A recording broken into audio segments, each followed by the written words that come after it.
All right, thanks, guys. Okay, Frank, first of all, tell us how does self-insuring, what are the pros and cons from the government's perspective of self-insurance of their health insurance program?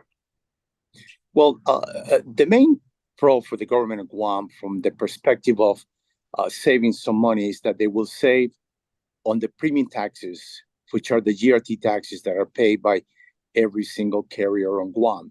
So from that perspective, you're going to be the government of Guam will be saving about 5% on the premiums. Now, if you're looking at about $120 million in premiums, so theoretically, you're saving about a little over $5 million a year in premiums. So that would be the main benefit to the government of Guam employees.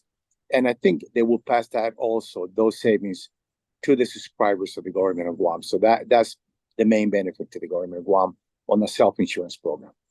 And so the insured, the employees will have a lower premium?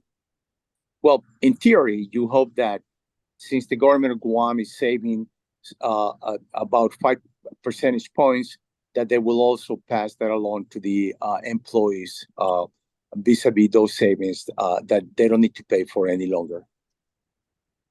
And does the government anticipate that the employees who are currently happy with the doctors, for example, or the providers that they're currently with, that they'll be able to stay with them? Well, for the most part, Nestor, and as you know, we had the government of Guam in its entirety about some 8 years ago, and we still have about some 35% of the government of Guam today. Now, most of our providers, all of our providers will be able to see the government of Guam employees.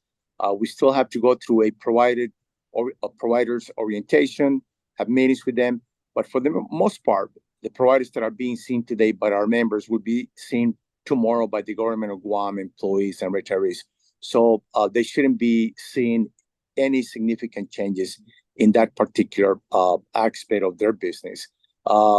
Providers in Guam, providers in California, providers in the Philippines, those should not change whatsoever. Okay, and from the downside for the government is that they're taking on the risks. Can you talk about that and how the government might be able to mitigate those risks? So now you're right. Now the insurance company becomes the government of Guam. Okay, and I think the government of Guam has enough data that they have provided to their actuarial consultant, Milliman. Milliman is a large national firm that provides consulting services to large governments and the government of Guam. And I think they've done models by which they believe that the current premiums or the premiums that they will charge to both the employer, in this case, the government of Guam, and the employees will be sufficient to be able to carry the risk that they're going to bear going forward.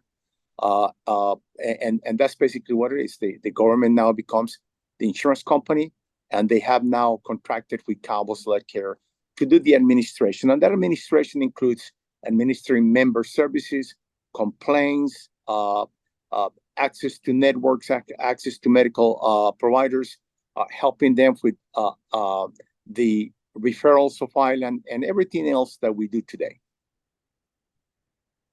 All right, that's Frank Campillo, the program administrator for Calvo SelectCare, which is the third-party administrator for the government of Guam's self-insured health insurance plan. Thanks for joining us, Frank.